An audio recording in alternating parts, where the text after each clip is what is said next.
Well, thank you so much, Dr. Mensah, first, for having me here, and honorable ministers, excellencies, ladies and gentlemen. It's a real pleasure to be here in Ghana with you, and it feels like home, so I feel very comfortable.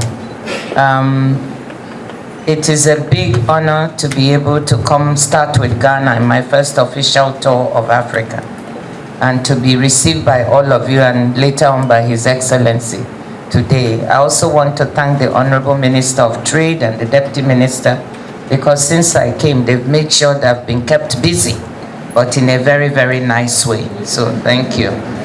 We spent a wonderful time with Ghanaian entrepreneurs. I will come to answer the question quickly, but I just wanted to introduce my team from the WTO.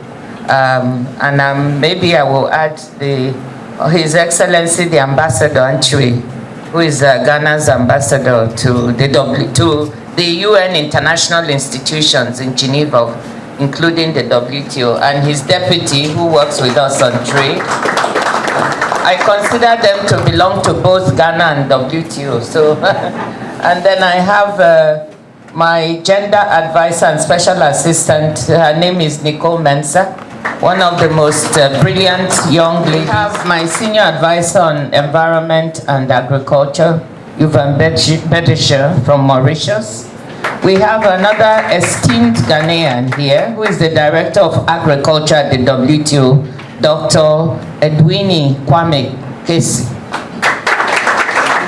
And we have another wonderful African, Mr. Ismail Adeng. He's from Senegal, and he's the head of our External Affairs Department.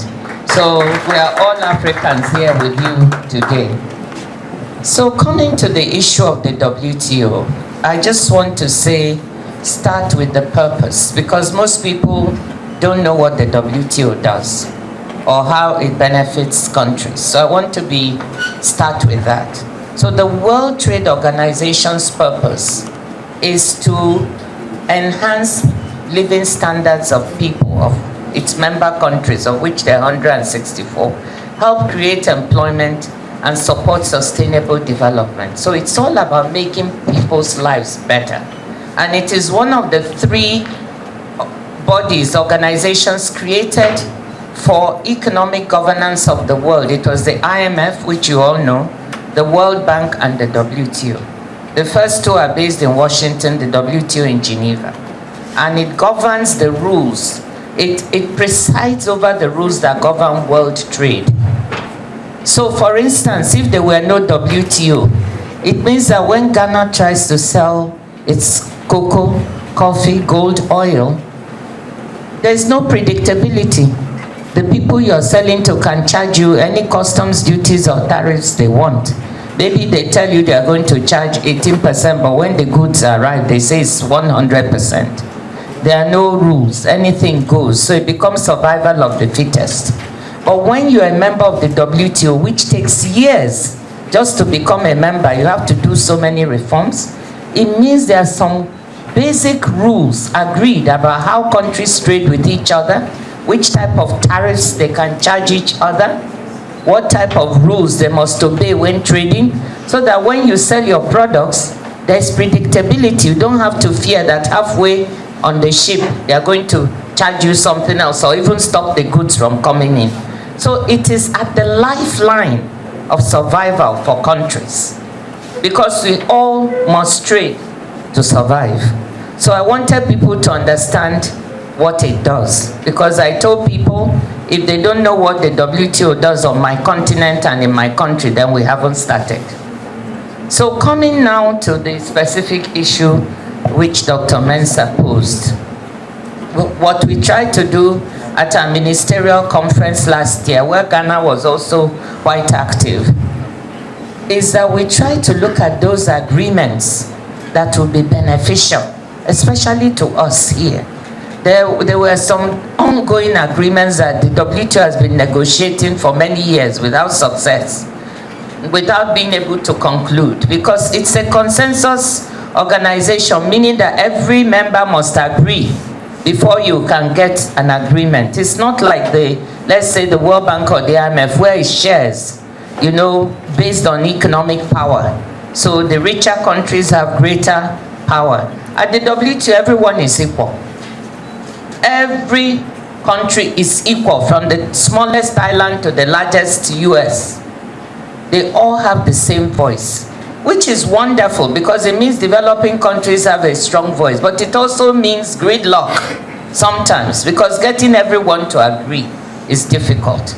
Nevertheless, we were able to break the impasse last June to negotiate, conclude some agreements. The fisheries. Why is fisheries negotiating away $22 billion in harmful fishery subsidies that allow big ships to come and fish the waters and overfish so that our fishermen and women don't have access? It's very important. There are 260 million people that depend on fisheries for a livelihood in the world, 12 million in Africa. And I know there are many Ghanaian fishermen and women along the coast. But many of them don't survive because the waters are what? Overfished. I know that from Ghana, there's a place I have near Lagos on the coast. And there are a lot of Ghanaian fisherwomen and men who have migrated there and are living right next to me. And I asked them, why are they there? Why did they leave Ghana? They said because they can't find any fish in their waters. This agreement, therefore, goes to the basics. If we want the fishermen and women in this country to have a livelihood, we must stop the overfishing and the illegal, unregulated, and unreported fishing in the high seas. That's what this agreement does. So it really speaks to something fundamental to us. So that's the first one. Another agreement we're able to come to has to do with food. As you know, because of the war in Ukraine, the Russia-Ukraine war, food prices have risen very high. And that is compounded by issues like climate change, where some countries are experiencing droughts. They cannot grow food. Others are floods, like Pakistan. All Pakistan's crops were flooded, 80% lost. So food prices have been going high. At the WTO, what members did initially was to put export restrictions and say, oh, price of food is high, therefore no one can export food from my country. What does that do? It makes the price of food globally climb even higher. Wheat, rice, oils, all these things. What we did at the WTO is to get members to sign an agreement to drop those export restrictions because we found they were making food even more scarce and more costly. So price of food is high here due to a number of factors. But one of the things I can tell you is that without that agreement, it would be even worse. And inflation, food inflation will be higher. We also had an agreement to drop all restrictions for humanitarian food supplies. Before, our members had restrictions so that when the World Food Programme wants to buy food to feed people in the Horn of Africa, they couldn't. Now we dropped all of that. So those are just to give you some examples of the things that we're doing that strike immediately at the needs of people. And that's what we were able to negotiate. There were some other agreements. I want to mention one last one. When we were here in the midst of COVID, there were no vaccines. Do you remember? Initially, we had none. African countries were at the back of the queue because we don't manufacture vaccines. We don't manufacture many pharmaceuticals. We import 99% of the vaccines we need on the continent and 90% of the pharmaceuticals. So we didn't have any capacity. And those who were rich were able to buy up the vaccines whilst we waited. So at the WTO, we have an agreement called the TRIPS, the Intellectual Property, Agreement about Intellectual Property and Patents, which is lodged at the WTO, which means that you cannot go and manufacture things without proper permission. Otherwise, you you are exploiting the intellectual property of others. So we had to, developing countries made a petition that this agreement should be waived, aspects of it, so that we can manufacture vaccines, COVID-19 vaccines here. But when I came, this was stuck at the WTO. So we had to go to great lengths to try to get that agreement, to get the waiver that was being sought, so that on the continent we can manufacture COVID-19 vaccines. Now, His Excellency, Mr. President, has been working really hard to get manufacturing capacity here. I know that. But this agreement will enable us for the next 5 years, any country that wants to manufacture can get the waiver to do that. So that was another thing we agreed. So let me stop it there because I'm going on too long to one question. Thank you. Hello. Now, our second question is, how can the WTO promote fair and inclusive trade or inclusive trade practices that benefit African countries, particularly in addressing issues such as trade imbalances, tariffs, non-tariff barriers that can hinder Africa's access to global markets? Let me add one more question that we also thought of. We can put them together. Now, how does the WTO plan to address the issue of agricultural subsidies in developed countries, which often distort international agricultural markets and negatively impact our farmers and producers? One that comes to mind immediately is tomatoes, corn, wheat.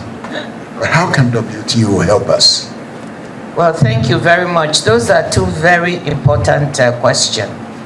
And let me, on the first one about inclusive trade and helping developing countries.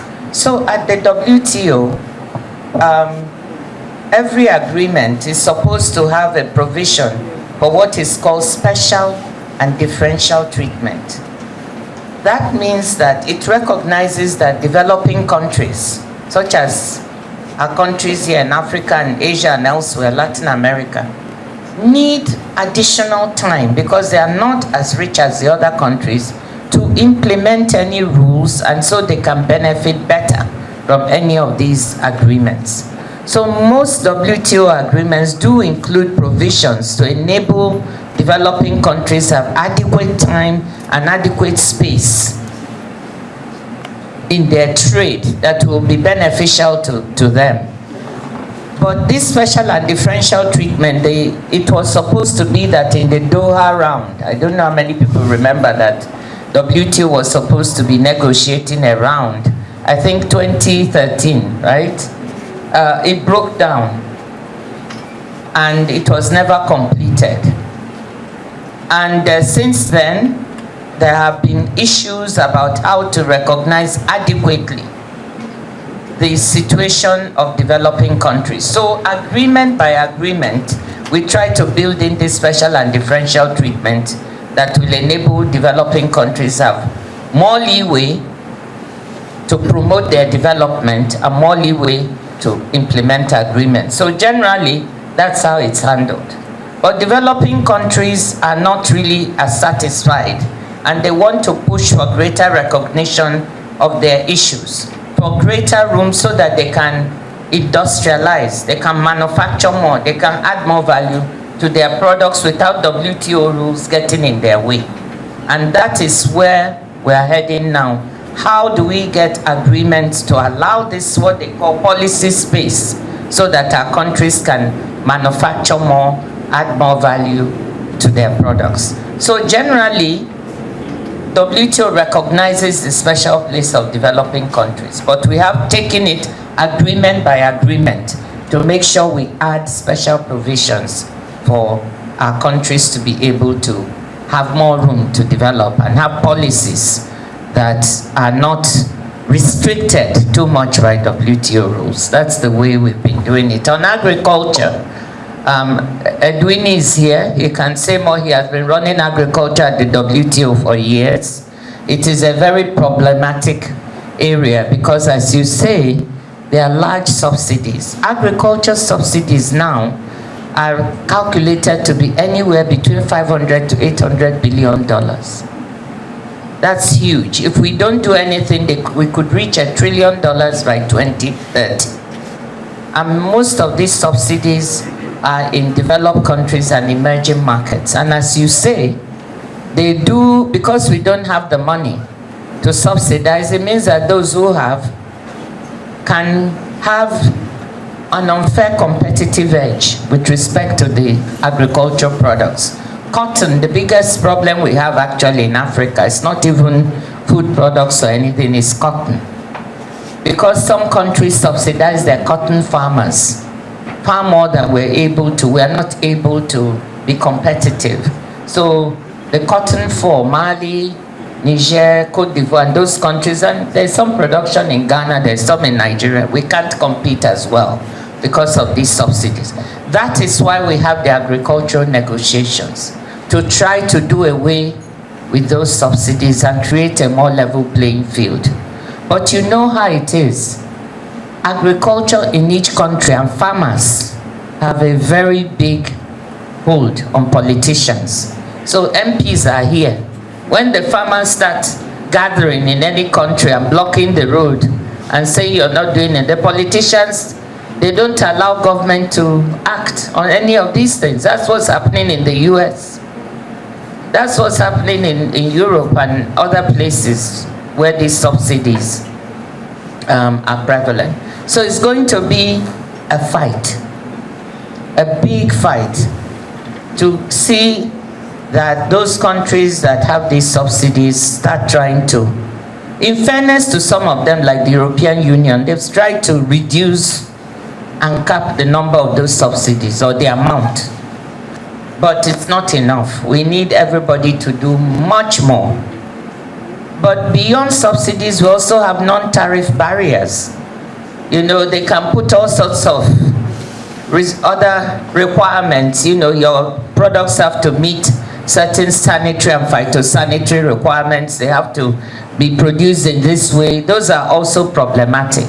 So we are working hard at the WTO to see if we can get the agricultural negotiations going, to allow our countries to produce competitively, to assure our food security. Is it going to be easy? The answer is no. It's been going on for 20 years with no breakthrough, just like the fisheries. But we broke through fisheries after 20 years. So we are gunning for agriculture now to see what we can do.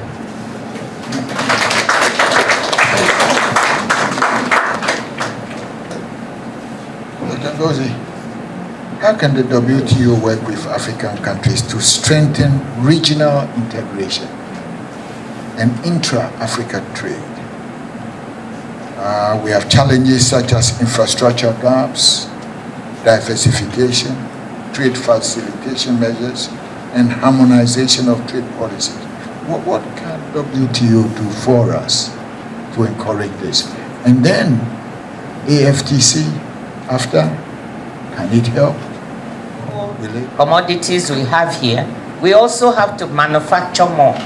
To sell more, you need to produce, add value-added products. That to sell to each other, we can't all be selling rice and wheat and potatoes and I don't know, yam to each other. We have to differentiate.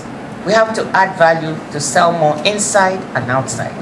That means we need more investment. And that is my number one thing. So whatever WTO does, if you're not adding more value to what you want to sell, you can't capture more of the market. So our brains here should be exercising. We should thank our private sector people. We should try to create the room for them to be able to manufacture and sell, not put bureaucratic hurdles in their way. And they themselves should be responsible investors within the country. So we have an agreement called the Investment Facilitation Agreement that is being negotiated now to do away with those barriers in the way of investment. And we've already discussed with the Honorable Minister today that Ghana should become part of that, because if you join, it will help do away with some of those barriers. But above all, we need to invite investment. That's what we are doing at the WTO. We can make rules, we can negotiate agreements. So you ask me, what can WTO do? This is one thing that we can do, that we are doing.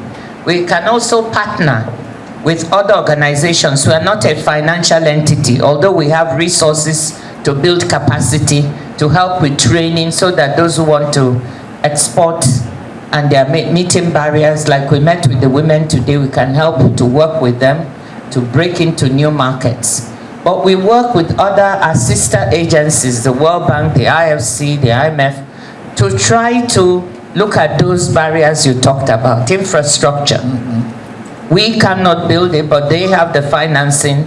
And when we have something called Aid for Trade, some financing to remove the barriers in the way of trade, like infrastructure, and we work together with them to get this implemented. So that's the other thing we are doing, partnering with these organizations to direct money to trade-related infrastructure. Now, is that enough? No, we need to push harder because there are so many gaps here. But I just want to end on the note that our gaps are mainly bureaucratic.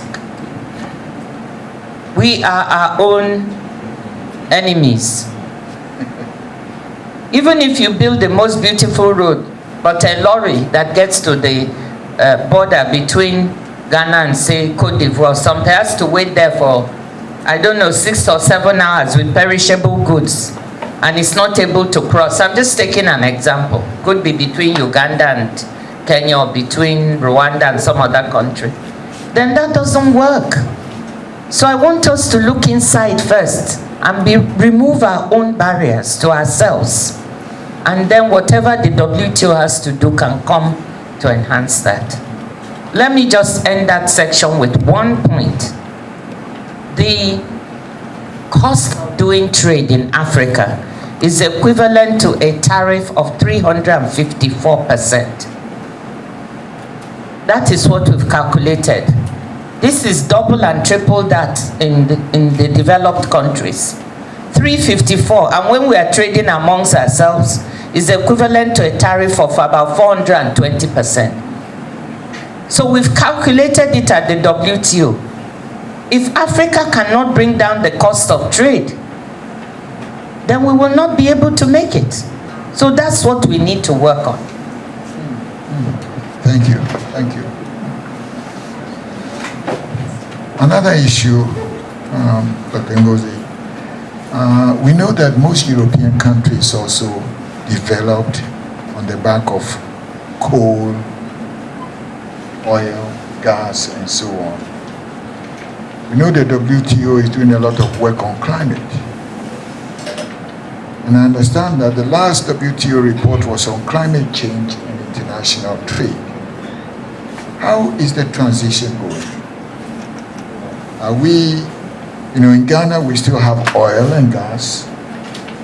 We need a transition period that we can also prepare ourselves for. But you keep on hearing this idea of doing away with all these oil, gas, coal, and all those hydrocarbons. How can the WTO help us to say no to Europe and to America? Okay, well, you posed it in very stark terms, so I have to be very careful, because since I'm the head of a multilateral that includes Europe and all the developed countries, I have to be seen to be very fair. But coming back, this is a real problem, and what trade is usually seen as contributing to the issues of climate change because of the logistics of trade and the carbon emission by ships, by aviation and so on. But what we are trying to show the world is that trade is also part of the solution, and you cannot actually survive the impact of climate change without trade. But before I go into that, one thing I want to say is Africa is only 3% of all the emissions in the world. Just 3%. But we are suffering the impacts of climate change disproportionately. I think over 60% of the people who have perished because of climate change are from developing countries. So this is why this is important that we deal with this problem. We cannot pretend it doesn't exist because it is going to hit us and it's hitting us more. Look at what happened in Mozambique and Malawi just recently. So many people died, so much property was lost because of the cyclone that came in. So these are all manifestations. We don't know whether it's Nigeria tomorrow, Ghana the next day. We've had unprecedented floods in my country that we've never had before. So, trade helps with two things: adaptation and mitigation. The technologies you need in order to fight climate change cannot circulate without trade. They must be taken from where they are made to those places where they are needed, just like the technologies for vaccines and other things. So trade is a good disseminator of the new technologies, renewables. And we've calculated that solar panels, you know, they've fallen in cost over this couple of decades. 40% of that reduction is due to the economies of scale provided by trade. So trade can be very instrumental in helping us with these technologies. But like you said, since we're a small part of the emissions, we cannot be expected to phase out of the carbon, phase out of fossil fuels, which are highly carbon emitting, at the same pace as others. We need what you said, Dr. Mensah, a transition period. So they said every country should phase out by 2050. But we may not be able to do that as African countries. It could be 2060 or even 2070 or beyond. We deserve to have that transition period. So that means that we should be allowed to use gas. Maybe coal we have to, because it's so intense, we have to pay. But gas, we all have gas. So I totally support the idea of a transition period, 20 years or more, even more, where we can use gas. Look at what is happening in Europe now, or with the Russian situation. They're also looking for gas and other fuels. So that is I would agree with you that we have gas here, we have gas in Nigeria, we have gas in Mozambique. We have found sources of gas. We must be allowed to use it for a reasonable period of time to enable us to move on to renewables. So as we are using gas, we should also be investing in renewables. The two should go hand in hand. And we need those who emitted the most in the past to bring money to invest here so that we can also manage the transition.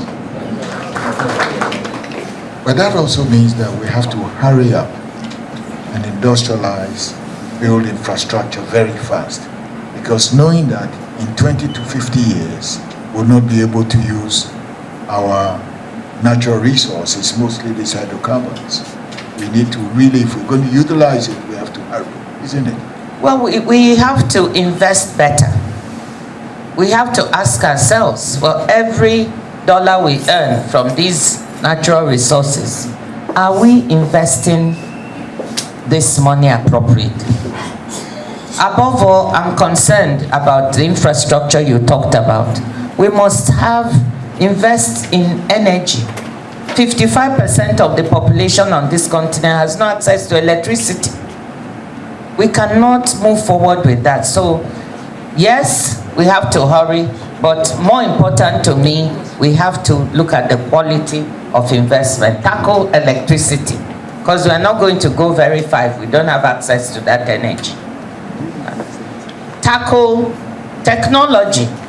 I want to say that the world is going digital. So any investment we have now that we are putting in for young people must be directed at technology, technology, technology. Even trade is going digital. The fastest growing segment of trade is not goods trade. It is digital trade. So we also need to invest in that. And then if we get ourselves ready with those kinds of investment, then I'm okay. but can because I know young people will get jobs if we go more digital and more technology. Can we depend on the WTO to help us with digital infrastructure, digital skill development, and so on? We can do some. Let me tell you what we can do. We are not a financial organization, but we can partner with others. So right now we are talking to the World Bank. I just came from there a week ago where we had these the spring meetings. And one of the things we went to do is to say to the World Bank, you have programs in these countries, in Africa.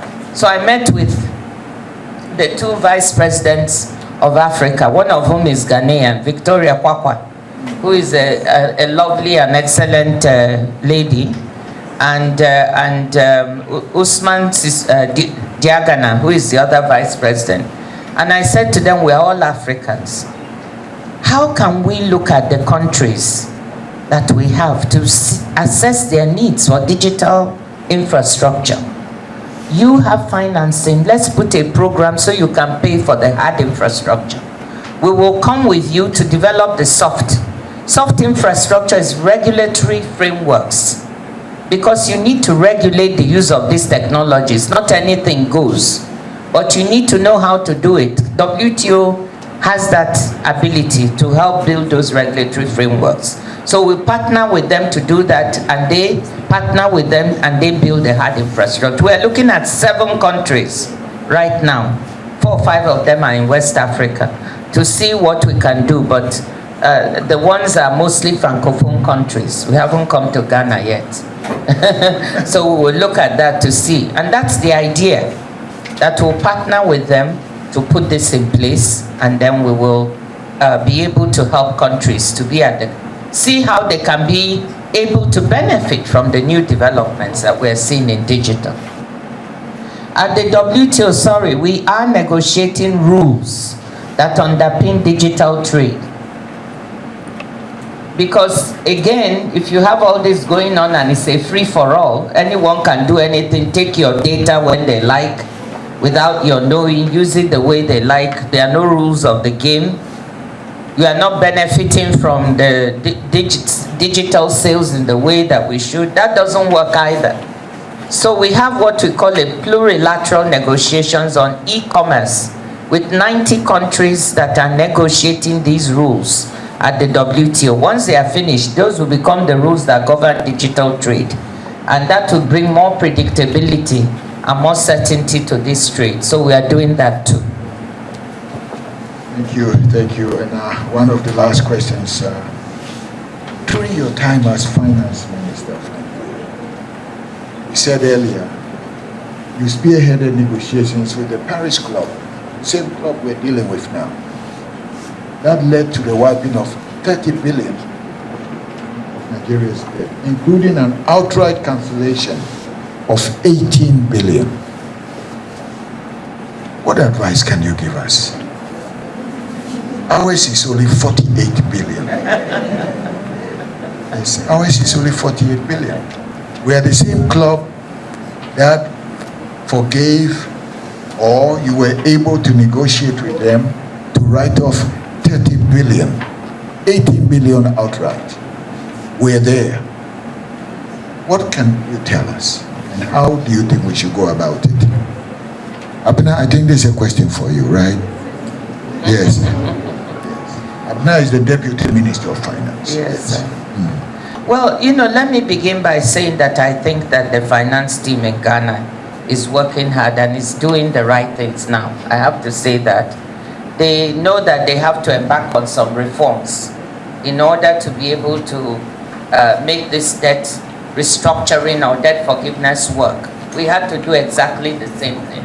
When I came as finance minister, no reforms were being done. So President Obasanjo at the time really wanted this debt relief, and I have to give him credit. He had a vision for the country of getting rid of this debt, but just didn't know how to set about it. Every president was promising him from the Paris Club, we'll forgive, we'll forgive.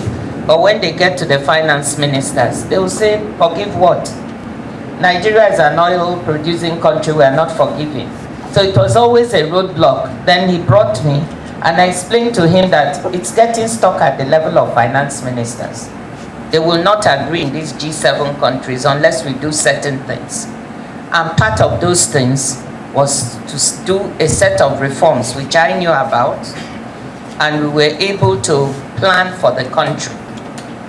And we did it systematically. So I told him for the next 18 months to 2 years, we have to do these reforms if we are going to get this debt relief. So that was the first thing we did. Our own was a little bit harder because we did it without the IMF. So we're doing all the hard things with no financing, because Nigerians had voted a long time ago that they didn't want anything to do with the IMF at the time. You know, but if you have an IMF program, it makes it a little easier, because that will enable you to finance certain things. And that's what Ghana has done. So you do the reforms, they are doing that right. Ghana's composition of its debt is also slightly different from the composition of debt we had then. We had debt to the Paris Club, which is to official creditors. Part of Ghana's debt is domestic debt, which I think they've restructured already or in the process of doing. And then you have external private sector debt, sovereign bonds, which is private sector and requires a lot of work to bring those private sector people to participate in the terms. So I think what they are doing now, one, getting some of the bilateral creditors, not just Paris Club but China, on board in the common framework that has been put together by the G20, bringing them, then asking the private creditors to submit to the same terms. That is what is needed, and it's not easy. It's going to take quite a bit of work, but the hope I have for you from our lesson is that no matter how hard, if you persist, you do the reforms, you show them how it's affecting your fiscal situation, and they see you visibly trying to solve the problem of the macroeconomic management of the economy. And then you insist that everybody, private sector, bilaterals, all the creditors, except the international organizations, they provide fresh money. They will not be able to do the debt forgiveness, but they will provide fresh money like the IMF is doing. You get them around the table to agree. That, I think, is what the government is doing. It took us 2.5 years to get everybody on the same page. The last thing is that you need a country to back you. So out of all your creditors, there has to be one of them who can go around persuading the others. Most of the time, your largest bilateral creditor should take that lead. Because then if they are ready to give certain terms, that means that the others will also be ready. And I think that's one of the challenges Ghana is facing now, trying to get that done. We were able to persuade, the British were our largest creditors at the time. And Gordon Brown was the Chancellor of the Exchequer then. So I was able to persuade him that we're doing all the necessary things. You, Brits, have to be first to take a haircut, to say you're going to forgive this, otherwise the other creditors will not come around. So these are some of the tricks. But let me end by saying that thinking about the future is also important. It's not enough to just get the debt now restructured or forgiven. You have to put in place fiscal rules that prevent that from happening in the future, at least as much as possible. You know, so we did do that in Nigeria. It lasted for some time, but not forever, because the government can also come and Parliament can sweep away those rules when they want. But for a period of time, we had these rules that did not allow us. For example, we said our debt to GDP ratio can never exceed 60%. And that was written into the financial regulations. But then, so we have that, debt to GDP ratio in the country now is 40-something%. But debt service to revenue is the bigger issue. So if your revenue is eating up, if debt service is eating up your revenue, then you're still in trouble. So you need a fiscal rule that servicing your debt should not exceed a certain percentage of your revenues. And then we put a rule that the states, they used to be able to borrow. And we said, when I was finance minister, it got me into a lot of trouble. No state can borrow without passing a debt sustainability analysis test that shows it can service that debt from its own revenues. Otherwise, the federal government will bear the burden, which is how we accumulated 30 billion. And so each time a state wanted to borrow, instead of just going to borrow, they had to come to Ministry of Finance. That made me very unpopular, I can tell you. But anyway, those were some of the tricks that we put into reining accumulation of debt. I remember before we, one last question before we just turn over to the audience. You said that made you more unpopular. But I remember also that you wrote a book on corruption. And that also led to your mother being, I think, adopted or kidnapped. Is she well? Yeah, she is. That happened when she was 83, and she's 92 now. So it's almost a decade. She outlived all her struggles at that time, all the challenges. But how did they take it, the book, when your book came out? How did people feel? Well, the young people welcomed it so much. Of course, you know, I was very frank in the book. It's called Fighting Corruption is Dangerous. So there are two books about reform in Nigeria. The first is reforming the unreformable, because Nigeria said, people said Nigeria was unreformable. It's such a large, complex country. And we were able to generate these reforms that took our growth rate from 2.3% per annum to 6% steadily. And, you know, we were able to rebase our gross domestic product, and we became the largest economy on the continent. So some of these reforms are detailed in that first book. And I think that's the one that most policymakers read. The second one is called Fighting Corruption is Dangerous, where I talk about how this battle against corruption in our oil sector, in particular, led to people kidnapping my mother because they didn't like what I was doing, threatening my own life. It was a very difficult period. You know, when you want your parents, you want your parents to, how do I put it? You want them to see you succeed, see good things happening.